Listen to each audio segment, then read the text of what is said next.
I'd love to invite Dr. Rama Jayasundar to talk about mantra from metaphysics to biophysics. Ramaji is not only a PhD from Cambridge University, UK, but also a BAMS. So she is a doctor who's a doctor. Let's welcome Ramaji and listen to what promises to be an interesting talk. Namaste, Ramaji.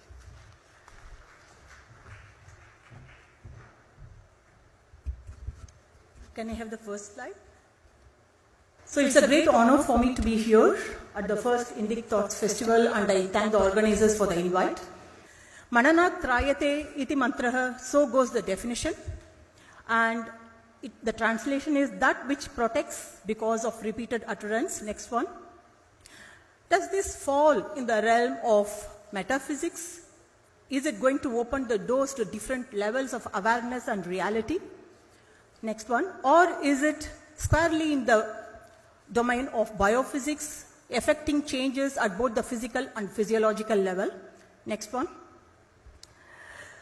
To even address these two questions, we need to understand how Vedas perceives the human system, because mantras are an inseparable part of Vedas, and the best way to visualize this or understand this is to see how Ayurveda, which is again a part of Veda, understands and perceives the human system. So you see in the figure that there are 4 domains that Ayurveda uses to understand the human system. You have a structural domain, you have a physiological domain, you have a psychological domain, and a domain of consciousness, which is the subtlest one.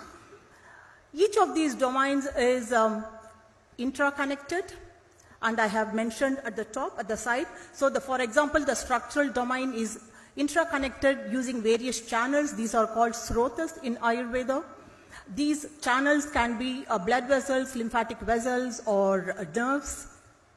The physiological domain is connected network within by parameters which are defined by Vata, Pitta, and Kapha, which are subclassified into 15 types each. The psychological domain uses the parameters of Sattva, Rajas, and Tamas, which we have heard the other speakers mention also. And these are subclassified into 16 subtypes. And then you have the domain of consciousness, which is networked through the levels of the koshas, the panchakoshas. Now what is interesting is that each of these domains is also interconnected. You can see the area of overlap. The structural and the functional physiological domain is connected through parameters of Vata, Pitta, and Kapha, and so are the other domains. So each of these domains actually influence each other, and what is easy to measure is what happens at the physical and the physiological domain, and you can draw the inference from these to the psychological domain. Next one. So there are 3 things that can be done with mantra. One can read the mantra, one can chant it, or one can meditate upon. Each of these 3 activities is going to cause different changes in the brain. Let's see what modern science has got to offer to measure these changes. Next one. So this slide shows the electrical activity of the brain when words are spoken or when the same words are heard. So the words are the same, but the top 2 figures shows the electrical activity in the brain when it's spoken. The next one is when it's heard. You can see the difference in the electrical activity in the brain. The next slide. So this one shows the changes in the blood flow when the same words are heard or seen or spoken or thought of. Next one. Now I am going to show a very interesting experiment which can show another aspect of mantra or sound. Give a click, please. So this is an inverted speaker, and now we are going to fill it with water, and then you can switch the music on. It can be any music, it can be a sound, it can be a swara or a note. Next one. And with proper lighting, you will see a picture like this. So this is called cymatic photography, and which helps visualize representation of visual representation of sound energy or the vibrational energy. Next one. I'm going to show you some interesting patterns which have been affected by different swaras and sounds. So the pioneers of this cymatic photography are it's a German physicist, Ernst Schladming, And he was also father of acoustics, and the Swiss physician and scientist Hans Jenny. Next one. So this slide shows the experiments which were conducted in the early stages of cinematography. So you can see that the person is playing, that's Hans Jenny's hands there. He is playing the notes in the piano, and then connected to that is a metal plate over which very fine corn flour has been sprinkled with different notes, different patterns were being formed by the corn flour. And the one you see on the right side is a very simple rudimentary experimental setup with a frequency generator and a metal plate over it. So you can either sprinkle corn flour or even very finely ground sand, and different notes, sounds will give rise to different patterns. Next one. So these are some of the patterns which have been photographed on water. The vibrations of the sound gives these patterns, and with proper lighting, so this has been done by a sound engineer. So you can see the beautiful patterns from, these are all notes from the piano. Next one. So this one gives a full range of patterns, visual patterns that can be captured with proper lighting on water. Next one.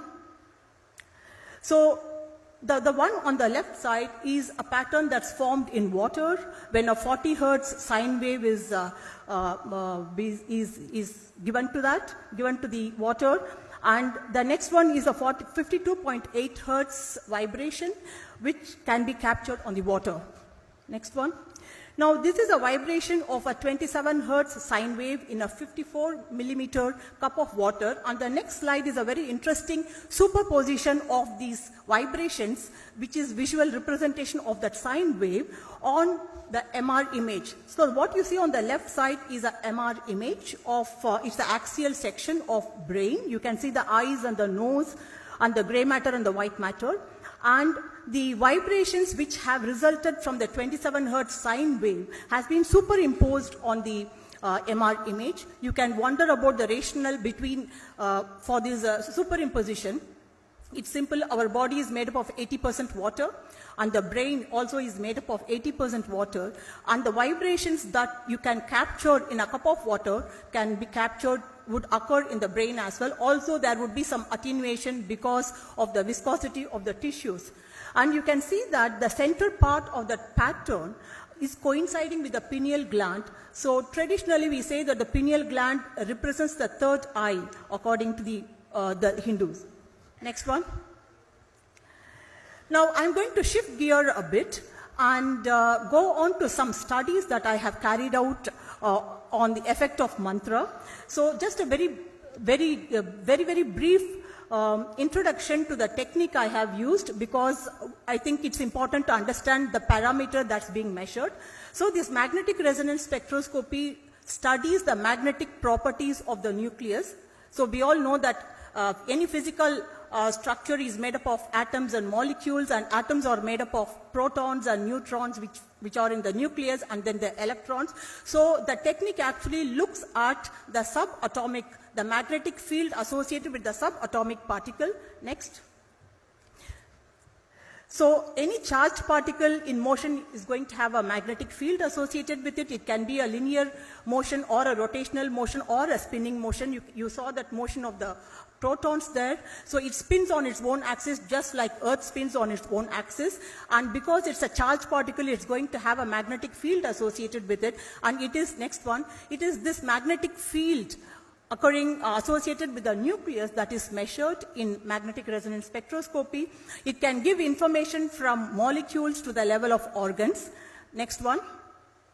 So for my study, I chose Gayathri Mantra because it's considered the most potent and powerful mantra. Next one. And Gayantam Trayate iti Gayatri, that which protects those who repeat and meditate upon it. There are so many attributes to what Gayathri Mantra can do. I'm not going into the details. I am sure that most of you would know the kind of the importance and power of Gayathri Mantra. Next one. So this is the protocol I used. The study was for a period of 9 months. The first 3 months, so there were about 30 volunteers. They were divided into groups of 10 each. The first group recited Gayathri Mantra in Sanskrit, Gayathri Mantra as it is.